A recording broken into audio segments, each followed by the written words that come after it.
Ambição de muitos, realização de poucos. Primeiro eu quero começar a falar sobre a importância do dinheiro.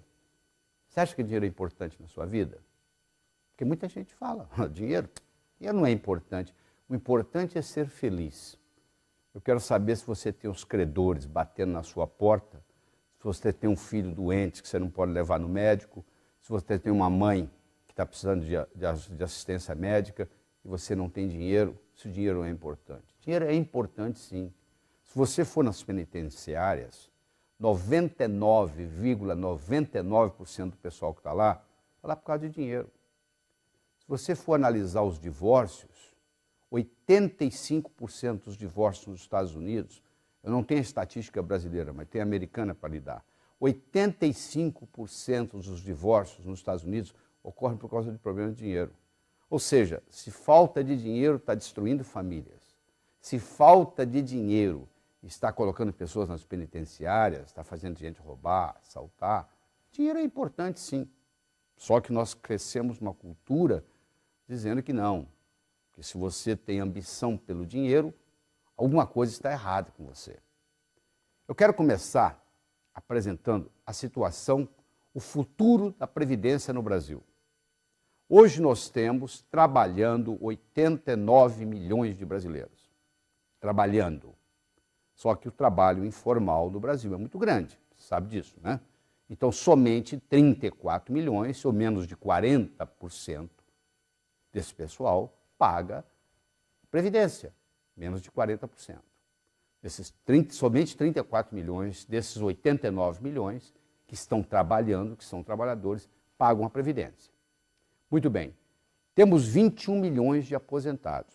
Se você fizer a matemática aí, você vai ver que você tem 1,6 trabalhando para um aposentado. Essa é a relação. Isso quando começou lá atrás, nós tínhamos 40 brasileiros trabalhando para um aposentado. Hoje nós temos 1,6 brasileiros trabalhando para um aposentado. Se fosse só isso, já estava mal, mas você imagina. Antigamente, o sujeito se aposentava aos 65 e morria aos 67. Hoje ele se aposenta aos 65 e não morre mais. Tem gente usufruindo da aposentadoria por 30 anos. Você imaginou o que é isso? Às vezes ele usufrui mais da aposentadoria do que ele pagou. O problema da Previdência é um problema de arrecadação, não é uma reforma que vai resolver esse problema. É um problema de arrecadação. Por que eu estou trazendo esse problema aqui? Eu vou falar de dinheiro, estou falando de Previdência. Porque se você tem menos de 30 anos, é possível que quando chegar a sua hora de aposentadoria, não vai ter aposentadoria para você, não. É assim que o mundo caminha. As pessoas, os países estão envelhecendo, o mundo como um todo está envelhecendo, o pessoal cada vez está vivendo mais, cada vez dependendo mais da aposentadoria e cada vez menos gente trabalhando correspondente ao número de pessoas aposentadas. Então, a minha recomendação para você é que você viva a sua vida, porque eu tenho duas notícias boas aqui. Aliás, uma boa e uma má. A boa notícia é que você vai viver muito tempo, porque hoje a medicina permite a gente estar vivendo muito tempo. A má notícia é que é possível que seu dinheiro acabe antes da sua vida. Se isso acontecer, você vai depender de quem? Dos seus filhos, que provavelmente já estarão velhos também, dos seus netos. Eu acho que o neto está cuidando da vida dele, não vai parar a vida dele para cuidar da situação financeira do avô. Então eu acho que você deve pensar nisso seriamente. E como é que você faz? Aí que vem esse material aqui. Então eu quero começar perguntando para você, qual é a sua abastança? Isso mesmo, abastança. Talvez seja uma palavra nova para você, não é? Abastança é com C cedilha. Abastança significa o número de dias que você pode viver sem trabalhar, mantendo o seu padrão de vida. Se você parasse de trabalhar hoje, ou se você tivesse um acidente, ou se você fosse demitido, quanto tempo, quantos dias você pode manter o seu padrão de vida, e sem trabalhar, continuar vivendo. Isso é abastança. Deu para entender? Você tem que fazer o seu cálculo. Eu recomendo que todo final de ano você faça o seguinte: você faz um cálculo da sua abastança. Se a sua abastança de ano para ano não estiver aumentando e você continuar trabalhando, alguma coisa de errado está acontecendo. Ou seja, está trabalhando por nada. Você está gastando em coisas fúteis, supérfluas, e não está criando a sua abastança. Então, todo final de ano, você tem que ver o seguinte: qual é a minha abastança esse ano, qual era a minha abastança ano passado e quanto que eu melhorei. Até que vai chegar um ponto, espero eu, que a sua abastança seja indeterminada. Ou seja, o dinheiro que você ganhou vai gerar dinheiro, que vai gerar dinheiro, que vai gerar dinheiro, que mesmo que você viva 120, 130 anos, que vai ser possível no futuro próximo, você vai ter dinheiro suficiente. Você deve conhecer um ditado de Sócrates, que diz assim: diz-me com quem andas e dir-te-ei quem és. Você já escutou falar disso? Pois é, olha que experiência interessante. Talvez você tenha que parar até para refletir. Olha só, quais são as 6 pessoas com quem você passa a maior parte da sua vida? Todos os seus filhos, filhas, genros e noras vão contar um só. Você vai fazer uma lista.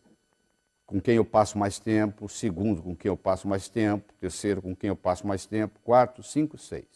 Você vai ter que ter 6 nomes. Claro que uma dessas linhas você vai incluir filhos, filhas, genros, noras, netos, tudo incluído numa linha só. Com quem você passa, quais são as 6 pessoas com quem você passa a maior parte do tempo? Quem é o número 1, 2, 3, 4, 5, 6. Dá para você fazer isso aí agora, antes de nós continuarmos essa conversa? Tá bom, eu vou assumir que você tem aí 1, 2, 3, 4, 5, 6. Agora eu vou fazer a seguinte pergunta para você. Olhando nessas 6 pessoas, ou mais, porque filhos, filhas são tudo numa linha só, você se considera mais mestre ou mais discípulo? Você se considera mais orientador ou mais orientado? Você se considera mais professor ou mais aluno? Com relação a essas 6 pessoas que estão aí. Hein? Só você pode decidir. Olha para esse pessoal todo que você escolheu, decida. Agora, você é mais mestre ou mais aluno? Mais orientador ou mais orientado? Mais professor ou mais aluno com relação a essas pessoas? Provavelmente, você vai responder, que se você está interessado nesse material, você vai responder que você é mais professor do que aluno, que você é mais mestre do que discípulo, que você é mais orientador do que orientado. Então, se você respondeu assim, eu tenho uma última pergunta para você. Qual é a sua fonte? De onde você bebe? Você tem um vizinho multimilionário que lhe ensina? Você tem uma pessoa muito bem sucedida em negócio, que todo dia você liga para ela e conversa?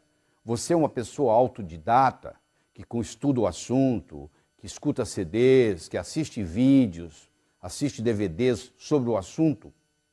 Você é aquele cara que pesquisa na internet sobre finanças, que entende do mercado de ações? Qual é a sua fonte? De onde você bebe? Porque se você não tiver uma fonte confiável, você está orientando essas pessoas em quê? Se você próprio não tem uma orientação. Hoje, fala-se de sexo na mesa de jantar. O pai e a mãe ensinam para os filhos como é que usa camisinha, etc. Mas ninguém fala de dinheiro, você já percebeu isso? A família tem a expectativa de que o colégio vai ensinar, que a escola vai ensinar. Pois a expectativa da escola é exatamente o contrário. A escola acha que os pais têm que ensinar isso, não é obrigação da escola. Ora, se a criança não aprende em casa, se a criança não aprende na escola, ela vai aprender onde? Aprender a quê? Aprender a ganhar dinheiro. Aprender a quê? Aprender a aumentar a inteligência financeira, principalmente a prosperidade. Porque é mais do que simplesmente ganhar dinheiro. Prosperidade inclui dinheiro, inclui saúde, inclui amizades. O que adianta você ter dinheiro e não ter saúde. Está em fase terminal de câncer. Eu tenho certeza que com uma pessoa em fase terminal de câncer, daria toda a fortuna que tem para se curar, não é verdade? Então tem que ter saúde. O que adianta você ter dinheiro, ter saúde e não ter com quem compartilhar? Não faz diferença nenhuma, não é verdade? Então é um tripé. É dinheiro, é saúde e é felicidade. Porque o dinheiro vai lhe dar o quê? O dinheiro vai lhe dar independência financeira. O que é independência financeira? É você não fazer nada que você não goste por causa de dinheiro. E nunca deixar de fazer algo que você goste por falta de dinheiro. Se você está fazendo algo que você não gosta por causa de dinheiro, ou deixando de fazer algo que você gosta por falta de dinheiro, você ainda não adquiriu o nível de independência financeira. Que, aliás, só 4% da população no mundo adquire. É uma minoria que tem esse privilégio. Então, para você ir a qualquer lugar, você tem que saber de onde você está saindo. Na vida é a mesma coisa. Então, agora eu vou lhe dar a oportunidade, você que está trabalhando com esse material, eu vou lhe dar a oportunidade de você identificar onde é que você está. Porque se você comparar o seu ganho com as suas despesas, você tem 3 situações. Não é verdade? Ou você está ganhando mais do que você está gastando, ou você está ganhando igual você está gastando, ou você está gastando mais do que você está ganhando. Não tem outro jeito. Ou você ganha mais do que gasta, ou você gasta mais do que ganha, ou você está ganhando e gastando mais ou menos igual. Então, levando em consideração tudo isso, você vai poder, nesse momento, determinar o seu nível financeiro. Eu tenho 4 níveis aqui para você estudar qual que é o seu. Vou falar o primeiro, sobrevivência. A própria palavra já diz, sobreviver. Significa o seguinte, eu estou trabalhando hoje para pagar o que eu gastei ontem. Eu estou sobrevivendo. Isso é sobrevivência. Número 1. Número 2. Estou trocando 6 por meia dúzia. Sabe o que significa trocar 6 por meia dúzia? Eu estou pedalando. Se eu parar de pedalar, eu desequilibro a bicicleta. A bicicleta só se mantém em equilíbrio se você estiver pedalando. Para de pedalar para você ver. Você cai ou para a direita ou para a esquerda. Então o sujeito está pedalando, ou seja, ele está ganhando, gastando, ganhando, gastando, ganhando, gastando. Esse é o nível 2. O nível 3 é quando você está guardando dinheiro debaixo do colchão. Não é literalmente colocando dinheiro debaixo do colchão. Não é isso que eu estou falando, não. Eu estou usando essa expressão para indicar o seguinte, está sobrando dinheiro, só que você não sabe o que fazer, você não sabe como investir. Só para você ter uma ideia, se amanhã você colocar R$100 na poupança do seu banco e só retirar daqui 10 anos, deixar lá durante 10 anos, o dia que você for lá buscar, se você pegar aquele dinheiro todo, você vai poder comprar uma roda com um pneu. Por outro lado, se você amanhã pegar R$100 emprestados, amanhã você pegar R$100 emprestados do seu banco e não pagar juros por 10 anos, daqui 10 anos você vai dever para o banco um carro zero, o valor de um carro zero popular. Se você deixar o dinheiro lá, você vai poder no final comprar um pneu com a roda. Se você sacar o dinheiro e não pagar os juros, você vai dever um carro zero popular brasileiro, que não é barato. Então isso lhe dá uma ideia da perspectiva do processo. Quer dizer, dinheiro na poupança é quase igual você colocar o dinheiro debaixo do colchão. Então esse é o item 3. E o item 4, quer dizer, o primeiro é sobrevivência, o segundo é trocar 6 por meia dúzia, o terceiro é guardando debaixo do colchão, e o quarto é justamente aquilo que nós já conversamos, que é a independência financeira. É quando você atinge um patamar na vida onde você tem uma abastança indeterminada. Ou seja, você pode viver o tempo que você quiser, essa abastança ela vai fazer com que o dinheiro gera dinheiro, que gera dinheiro, que gera dinheiro. Se você viver 120 anos, você vai ter dinheiro. Se você viver 140, você vai ter dinheiro. Isso é o que todo mundo almeja, atingir um ponto na vida onde a sua abastança se torne indeterminada, indefinida, ou seja, enquanto você viver, você tem. E você diz assim, eu sei que você deve estar curioso, né? Como é que eu faço isso? Como é que eu faço isso na minha vida? Como é que eu faço isso acontecer na minha vida? Pois bem, por isso que nós estamos aqui. Eu quero começar lhe ensinando sobre a roda da abundância. A roda da abundância é um conceito espetacular. A quantidade de dinheiro que você vai gerar na sua vida é diretamente proporcional à velocidade com que a roda da abundância vai girar na sua vida. A roda da abundância tem dois lados, o doar e o receber. O doar pode ser duas coisas diferentes. Você pode doar para quem precisa, chama-se caridade, ou você pode doar para quem não precisa, chama-se generosidade. Então, doar é a metade da roda. Uma roda não roda só com a metade. O cara que não quer doar nada, a roda da abundância não roda na vida dele. Ele pode até ter uma conta bancária avantajada, mas ele pensa como pobre, vive como pobre, se sente pobre, porque ele não faz parte da abundância do mundo. Então, doar é um grande segredo. Pergunta para os Rockefellers, o próprio Bill Gates acabou de se aposentar e agora vai se dedicar tempo integral ao altruísmo, tempo integral à fundação, ou seja, para ajudar os necessitados. Porque ele sabe, ele descobriu esse segredo que os Rockefellers descobriram, que todo mundo sabe, que é dando que se recebe. Então deixa eu falar um pouco na diferença entre caridade e generosidade. Se eu dou um dinheiro para alguém e essa pessoa está precisada, eu acabei de fazer um ato de caridade. Se eu dou o dinheiro para alguém, ou não necessita ser dinheiro, se você compra uma gravata e leva de presente para o seu amigo que está fazendo aniversário, você não fez uma caridade. O seu amigo poderia ir no shopping e comprar aquela mesma gravata. Ele não está precisado para comprar a gravata. Você não precisava ter levado a gravata para ele. Você não foi caridoso, você foi generoso. Se você pratica só caridade, você está enviando para o seu subconsciente a seguinte mensagem: no mundo só ganha quem precisa. Eu vou ficar precisado para ganhar. Faz sentido o que eu estou falando? Se você pratica também generosidade, você está enviando a seguinte mensagem para o mundo: mesmo quem não ganha, mesmo quem não precisa, ganha. Eu não necessito ficar precisado para ganhar. Então essa roda da abundância, ela tem dois lados: o doar, que nós acabamos de falar, e o receber. Tem gente que não aceita nada dos outros, você já percebeu? Tem gente que faz favor para os outros, mas não aceita favor de ninguém. Isso tem um nome. Como é que chama? São pessoas soberbas. O que é a soberba? Você acha que não precisa de ninguém. As pessoas precisam de você. Então essas pessoas não têm problema no lado do doar, mas elas têm um problema do lado do receber. E como a roda é metade doar e metade receber, vem um problema. Esse conceito da roda doar-receber, eu poderia trocar a palavra doar pela palavra vender. Eu poderia trocar a palavra receber pela palavra comprar.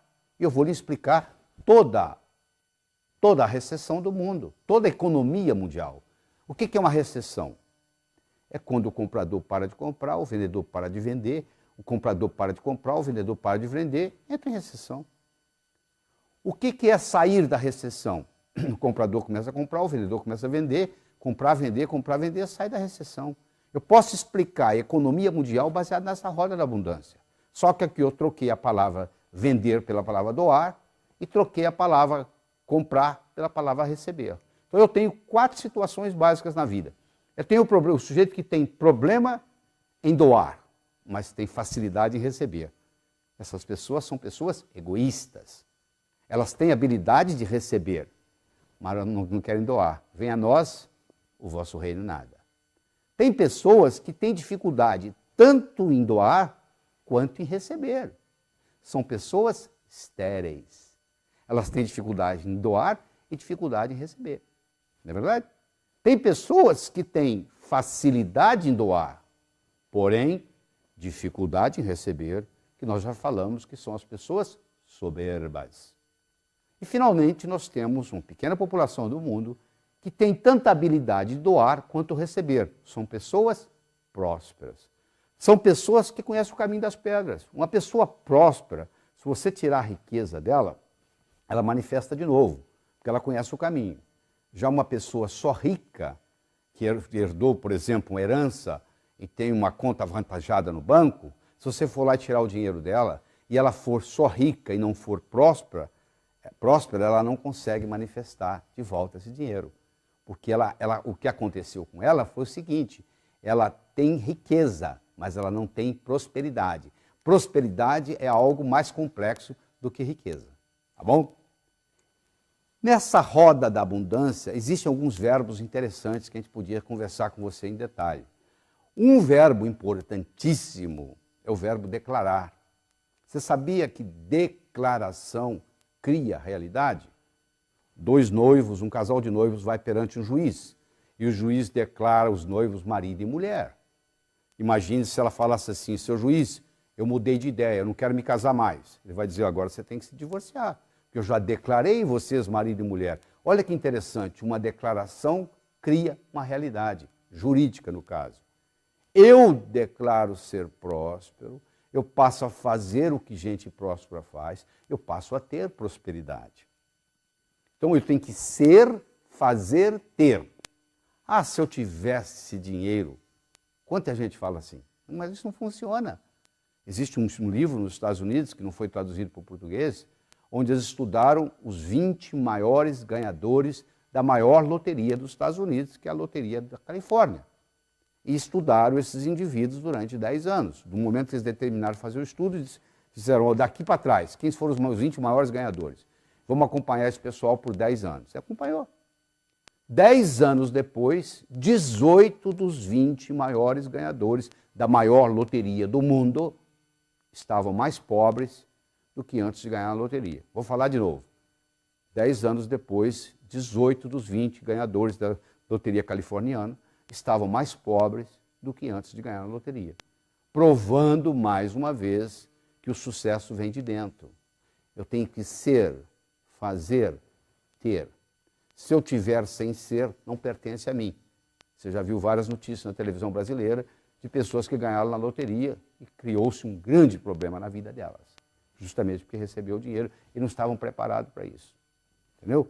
Então isso é muito importante você entender essa história do declarar. A segunda coisa importante é o verbo solicitar.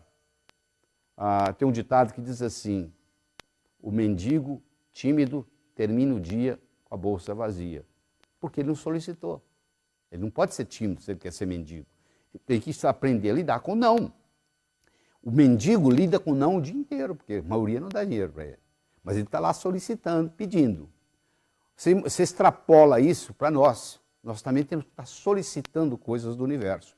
Se você é muito tímido na sua solicitação para o universo, você termina a vida com o bolso vazio. No caso aqui. Solicitar é importante. Terceiro é o agradecer, é a gratidão, que é a mãe de todas as outras virtudes. Você tem que agradecer aquilo que você tem, a fim de obter aquilo que você quer. Se você não tem a habilidade de agradecer, você não acumula aquilo que você quer. É um princípio cibernético de realimentação. Quando você coloca um ar-condicionado numa sala e coloca no termostato do ar-condicionado 21 graus Celsius, a temperatura da sala vai realimentar esse processo. Todas as vezes que a temperatura for acima de 21, o ar-condicionado vai ligar automaticamente. Toda vez que ela for abaixo de 21, o ar-condicionado vai desligar e vai ficar só na ventilação. Você criou um processo cibernético, um processo de realimentação. O mesmo ocorre com o processo de gratidão. Quando eu agradeço aquilo que eu tenho, é uma realimentação positiva, eu obtenho mais daquilo. É um segredo muito bem guardado. E segundo é a sua habilidade de arriscar. A pessoa quer progredir, mas ela não quer arriscar. Se você já foi no circo alguma vez, ou já assistiu algum filme de circo, você vai ver que o trapezista, ele está no trapézio, ele para pegar o próximo trapézio, ele solta esse, fica vulnerável a pegar o próximo. Claro que ele dá uma olhadinha para ver se vem outro trapézio. Se não vier, ele não solta esse. Eu não estou dizendo que você vai deixar o seu emprego e vai ficar vulnerável. Você tem que planejar o próximo passo. O que você vai fazer depois disso? Isso é importante, esse processo, você fazer isso. Então, esses verbos são muito importantes. O verbo declarar, o verbo solicitar, o verbo agradecer e o verbo arriscar-se. Isso aí é fundamental. Eu quero conversar agora, nesse momento, sobre a pobreza. Eu quero fazer uma declaração aqui. A declaração que eu tenho para fazer é muito simples. Todas as vagas para pobre estão ocupadas no Brasil. Não tem mais vaga para pobre. Melhor você ficar rico. Se você quiser ser pobre na Suécia, não tem problema. Você vai receber casa, comida, roupa lavada, remédio, hospital. Se você quiser ser pobre na Suíça, não tem problema nenhum. Se você quiser ser pobre nos Estados Unidos, você não tem quase problema nenhum. Mas no Brasil você não pode ser pobre. Por quê? Todas as vagas estão ocupadas, já temos demais. A melhor coisa que você pode fazer pelos pobres é não ser um deles. Ou seja, você está do outro lado para ajudar. E nós temos que fazer, não é fazer o pobre, o rico ficar pobre, é fazer o pobre ficar rico. Você nunca pode fortalecer o fraco enfraquecendo o forte. O jeito de você fortalecer o fraco é fortalecendo o fraco, não é enfraquecendo o forte. Por que você acha que tem tanta pobreza no Brasil? Um país com 8.513.844 km², onde o sol brilha 365 dias por ano, onde aqui não tem terremoto, aqui não tem furacão, onde todo estrangeiro que vem aqui e mora aqui por um período de tempo acha que isso aqui é o paraíso das oportunidades, só o brasileiro que não vê isso. Por que a gente tem tanta pobreza? Por algumas características. A primeira delas é a ignorância financeira. Nós não somos educados financeiramente, nós não aprendemos sobre a lei do ganhar, a lei do gastar, a lei do economizar, a lei do investir, que são leis universais, que funcionam em qualquer lugar que você for, em qualquer cidade, em qualquer país, em qualquer nação, em qualquer continente. E mais sério ainda são os preconceitos que nós temos contra dinheiro. Dinheiro é sujo, gente rica não entra no céu, é mais fácil um camelo passar pelo fundo de uma agulha do que um homem rico entrar no céu. Você imagina que você tem 5 anos de idade, você não sabe onde você está indo, porque você está consciente, mas não está consciente que está consciente aos 5 anos. Você sabe que você vai num lugar importante, porque colocar a melhor roupa que você tem, e você vai e tem alguém pregando. É mais fácil um camelo passar pelo fundo de uma agulha do que um homem rico entrar no céu. Saiu dali, seu pai te leva ao zoológico, e tem aquele animal enorme. E você pergunta, papai, o que é aquilo ali? Aquilo ali, meu filho, minha filha, aquilo ali é um camelo, grande, hein, pai? Você chega em casa, você abre a gaveta de costura da sua mãe, você pega a agulha, olha, e com 5 anos você declara, eu quero ser pobre. Só que você esqueceu que você fez essa declaração, quem estava pregando lá também esqueceu de lhe ensinar que o conceito não é bem esse, não. Lá em Jerusalém, tem os resquícios das muralhas, os resquícios dos portões, que se fechavam às 18 horas, às 6 horas da tarde, e qualquer caravana de camelo que chegasse depois das 6 horas da tarde era proibida de entrar, a não ser que o camelo entrasse pelo fundo da agulha, que era uma portinhola feita dentro do portão, no próprio portão, só que um camelo, para passar pelo fundo de agulha, meu amigo, 2 coisas tem que ocorrer. Primeiro, tem que fazer isso descarregado. Ele não pode passar com o carregamento que ele chegou. E segundo, ele tem que fazer isso de joelhos, que não é difícil para um camelo. Agora eu vou levar essa analogia para o ser humano. Nós vamos entrar no reino dos céus, sem nada material, caixão não tem gaveta, mortalha não tem bolso, nós não vamos levar absolutamente nada do que está aqui. Tudo isso que você pensa que é seu, na realidade você está tomando conta. Essa casa que você tem registrado no cartório, que você pensa que é sua, se você morrer ela vai ficar aí, ou seja, ela não lhe pertence, você está tomando conta. O carro é a mesma coisa e assim por diante. Caixão não tem gaveta, mortalha não tem bolso. Então, nós não podemos ter apego às coisas, porque elas vão ficar aqui. E segundo, o conceito do camelo entrar de joelhos, isso representa para nós entrarmos no reino dos céus humildemente. Só que a pessoa leva isso ao pé da letra. Esse é que é o problema. Isso é nada mais, nada menos que uma metáfora. Que levado ao pé da letra, a interpretação é outra. Então a pessoa acha que se ela for rica, ela não pode entrar nos céus. Do céu. Contrário. O dinheiro bem aplicado é um instrumento para lhe aproximar de Deus. Porque se você usa o dinheiro bem usado, e você melhora a humanidade com ele, você proporciona uma melhora na vida das outras pessoas, porque você tem dinheiro, porque você está construindo aquela mansão, você está tratando muitas famílias, você que comprou aquele Mercedes-Benz, você está mantendo muitas famílias empregadas. Olha aí, está fazendo girar aquela roda da fortuna, a roda da abundância que eu falei para você, ela está girando porque você está comprando e vendendo coisas, você está contratando gente, você está montando mansões. É praticamente impossível você ser próspero sozinho, porque no momento que você começa a gastar, você está beneficiando outras pessoas. E todo mundo vai ficando mais próximo com você. Prosperidade atrai prosperidade. Para onde que vão os investimentos? Para os países mais prósperos, não é verdade? Então isso é o que vai acontecendo. Então nós temos essa série de preconceitos. E esses preconceitos muitas vezes não têm nenhuma causalidade. Há uma diferença entre causalidade e casualidade. Casualidade é por acaso. Causalidade tem causa. Você quer ver um mito, porque isso é mito.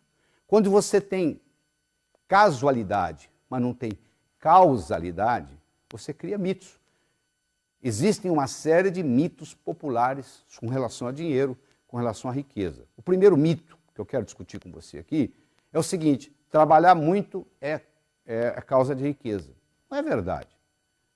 O cara ficou milionário aos 65 anos, em Brooklyn, New York. Ele foi entrevistado e eles perguntaram para ele: por que você ficou milionário aos 65? Por que não aos 55? Por que não aos 45? Sabe o que ele respondeu? Estava muito ocupado, não tinha tempo de ganhar dinheiro. Ou seja, tem gente que está tão obcecada pelo trabalho do dia a dia que não tem tempo de dar um passo para trás e ver a coisa numa visão mais ampla. Então não é verdade, não é trabalhar muito que traz riqueza, é trabalhar de uma forma inteligente, é aprender a alavancar. Se você pedir para derrubar uma porta, eu não tenho força física para isso. Mas se você me entregar um pé de cabra, eu derrubo com esse dedinho aqui, ó. Eu estou alavancando, ou seja, eu estou trabalhando de uma forma inteligente. Alavancar no mundo de negócios é trabalhar de uma forma inteligente. Então isso é muito importante. Vamos para o segundo mito? Não é correto trabalhar e se divertir ao mesmo tempo. Não, sabe o que eu faço? Durante a semana eu trago o leite das crianças. Agora no final de semana eu faço o que eu gosto. Meu amigo, o que você faz como diversão, alguém faz como profissão. O que você faz como hobby, alguém faz como trabalho. Qual o seu hobby? O meu hobby é jogar tênis. Pois é, tem gente que é instrutor de tênis. O que você faz como diversão, vai ter gente no mundo fazendo como profissão. Então, o grande segredo é você ter um hobby e cobrar por ele. Porque aí você não vai sentir que você está trabalhando. Você está se divertindo, é seu hobby. Você faria até de graça. Então, se você trabalha numa coisa que você faria até de graça, primeiro você não vai pensar em aposentadoria. Porque se você faria até de graça, você quer continuar fazendo. Aquilo que o cara sonha que vai fazer depois de aposentado. Se você já estiver fazendo aquilo que você sonha de fazer, não vai fazer diferença. Você não vai estar pensando em aposentadoria, que é outro problema sério. Porque hoje tem-se o conceito que o sujeito tem que se aposentar aos 65. Como as pessoas estão vivendo mais, isso vai chegar uma hora que vai ter que mudar, tá bom? O tempo de trabalho vai ter que aumentar, porque senão não tem outro jeito. Já não tem solução. A Previdência já está quebrada, etc. e tal, você sabe muito bem disso. Eu não vou estar discutindo isso aqui. Mas eu quero dizer para você o seguinte, que esse tempo de trabalho, uma hora vai ter que aumentar, porque a longevidade está aumentando. Mas tem que ser uma longevidade saudável também. Não adianta você viver mais e viver mais tempo doente. Não adianta eu viver 90 anos e ter Alzheimer dos 81, 90. Passei 9 anos, ou seja, 10% da minha vida doente. Não adianta nada. Terceiro mito. A ocupação correta é importante para ganhar dinheiro. Sabe por que eu não sou rico? Porque eu escolhi a profissão errada. Se eu tivesse escolhido a profissão do meu irmão, o que seu irmão é? Meu irmão é médico. Eu conheço médico pobre, médico rico. Advogado pobre, advogado rico. Engenheiro pobre, engenheiro rico. Jornalista pobre, jornalista rico. Qualquer profissão você tem rico e pobre. Então essa história que é a ocupação que faz a diferença não é verdade. Você vai encontrar em todas as profissões gente ganhando dinheiro e gente perdendo dinheiro. Como você encontra em todo o mercado, no mesmo mercado, você vai encontrar empresas ganhando dinheiro e empresas perdendo dinheiro no mesmo mercado. É claro que a empresa, a primeira desculpa que ela arruma, sabe qual é? Isso é por causa do mercado. Aí eu pergunto, se é por causa do mercado, como que o seu concorrente está ganhando dinheiro? Se fosse o mercado, o seu concorrente também deveria estar perdendo dinheiro. E tem concorrente seu ganhando dinheiro. Então é fácil de jogar a culpa para fora, mas não é isso, não é bem isso. Não é por causa da minha ocupação. Não tem nada a ver com a sua ocupação. Sabe por que eu não ganho dinheiro? Isso é outro mito. Porque eu não tive a oportunidade de ir para a faculdade. Porque eu não tive uma boa formação. Isso também não é desculpa. Se você pegar o Thomas Edison, que foi cofundador com o Morgan, da maior empresa do mundo por muitos anos, que foi a General Electric, ele teve 3 meses de escola.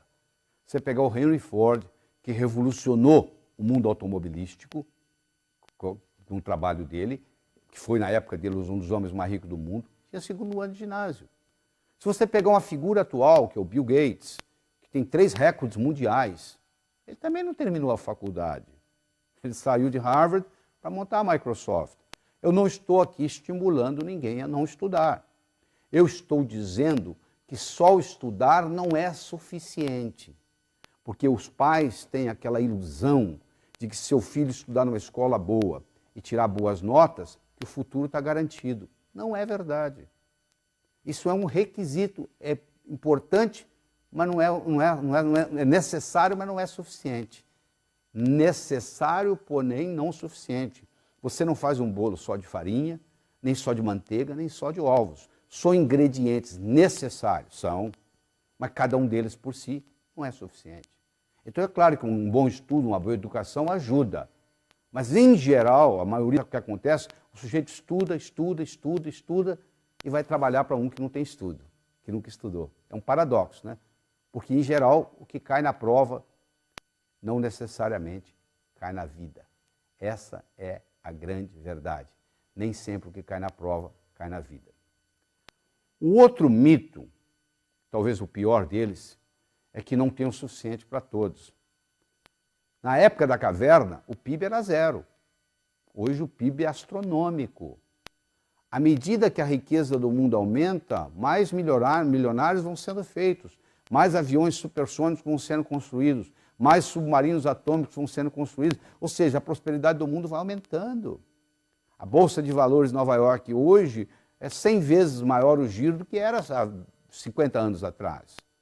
Ou seja, a riqueza vai aumentando. Tem para todos, sim. Quer dizer, esse conceito de que não tem para todos é um problema seríssimo, porque a pessoa que tem esse conceito, ela acha que se ela ganhar, alguém tem que perder. Não, para eu ganhar, você não tem que perder. A não ser que você insista. Aí o problema é seu. E outro problema sério, que deveria ser ensinado no jardim da infância, são as leis da riqueza. A lei do ganhar, a lei do gastar, a lei do economizar e a lei do investir, que são leis universais que funcionam em qualquer lugar. Sem o ganhar, meu filho, não adianta nada. Eu só vou poder gastar, economizar e investir se eu ganhar. Então, a primeira lei não é que é a mais importante. Segunda-feira não é mais importante do que terça, mas vem primeiro, não vem? É assim mesmo. Segunda vem antes de terça, terça vem antes de quarta. O ganhar tem que vir antes do gastar. Só que o ganhar é o seguinte, toda a riqueza é criada pela mente humana. Problema financeiro não se resolve com dinheiro. Eu nunca vi nenhum problema financeiro ser resolvido com dinheiro. O sujeito não está indo bem financeiramente, ele pega dinheiro emprestado com o cunhado para pagar o aluguel. Mês que vem, o aluguel venceu de novo e o cunhado já quer receber, ou seja, não resolveu nada. A empresa não está indo bem das pernas, ela vai no banco, pega dinheiro emprestado, não faz nada. No mês seguinte, ela deve o capital, os juros e agora está precisando de dinheiro de novo. Problema financeiro não se resolve com dinheiro. Problema financeiro se resolve com imaginação. Você não vai caminhar nas ruas da sua cidade, onde você mora, e que vai cair riqueza no dinheiro na sua cabeça, não. Se você não tiver um planejamento, se você não tiver uma estratégia, se você não tiver uma implementação, não vai ocorrer nada. Então a lei do ganhar é fundamental. Segundo, vem a lei do gastar. Em que você gasta seu dinheiro? Aquilo que você valoriza. O dinheiro ele tem valor dependendo da transação que está ocorrendo. Um cara que é colecionador de selos, ele pega um olho de boi, vale uma fortuna o selo olho de boi. Para quem não coleciona selo, olha aquilo, não vale nada. Então, o valor do dinheiro é determinado pelo comprador e pelo vendedor em cada transação. E se você gastar o que você ganha, meu amigo, você está andando de bicicleta. Você tem que saber economizar. Você tem que pegar pelo menos 10% que você ganha, sagrado, e separar. Chama-se dízimo pessoal.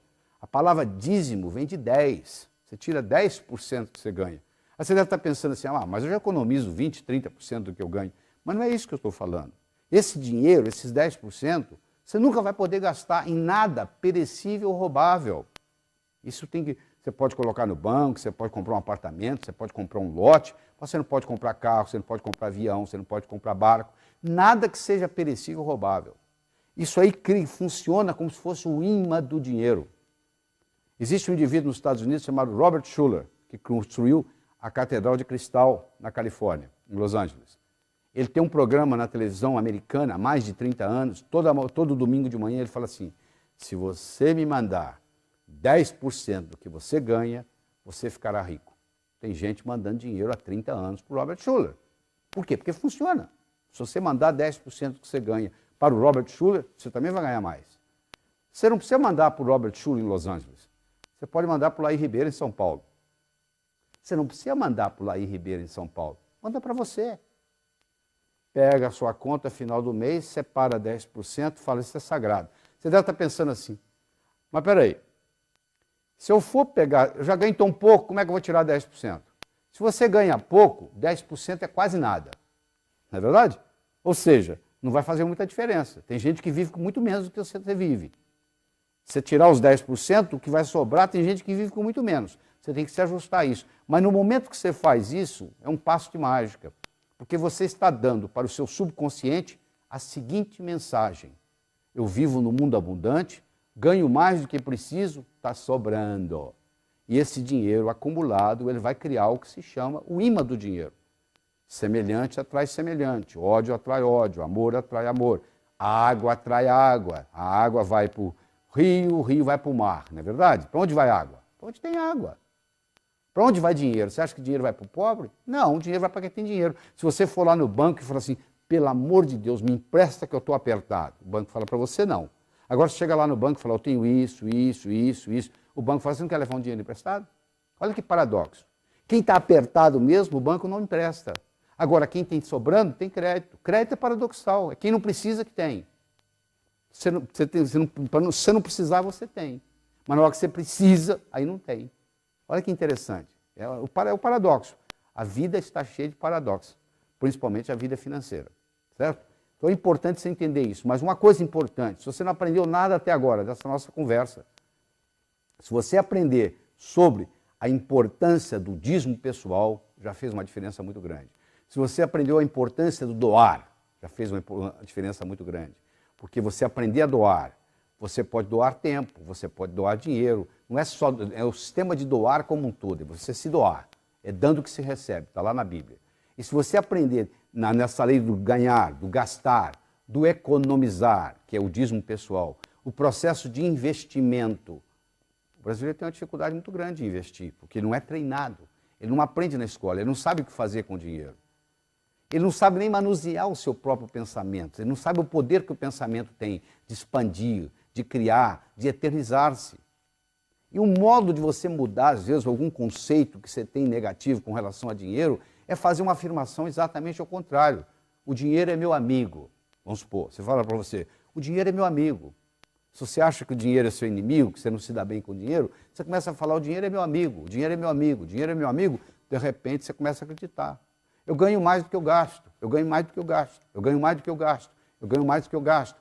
E aí que você começa, o seu inconsciente começa a ficar dizendo, eu ganho mais do que eu gasto, eu ganho mais do que eu gasto. Eu começo a acreditar. Você sabe que tem pessoas que têm dívida como condição de vida, né?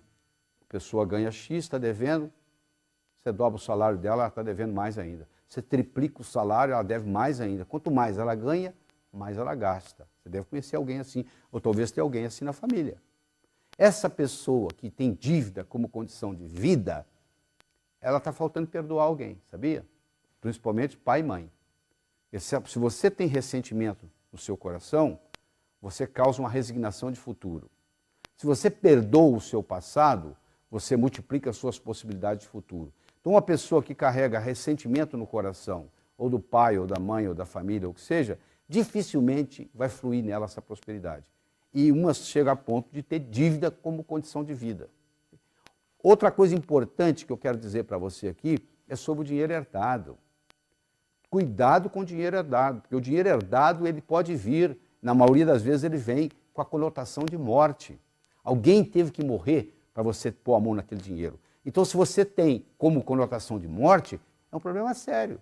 Porque se vem com alguém que tem que morrer, aquilo não é bem-vindo, aquilo não funciona bem. Então, você conhece gente que vem de família muito rica, que tem muito dinheiro no banco, mas que se você for analisar, a pessoa vive como pobre, se comporta como pobre, pensa como pobre, tem toda uma atitude de pobre, só tem o dinheiro no banco. Ora, se ele tem o dinheiro no banco, mas ele tem toda uma atitude como pobre, na realidade ele está vivendo uma vida de pobre. Viver a vida próspera é diferente. falta de dinheiro pode ser uma questão temporária. Pobreza é um estado de espírito.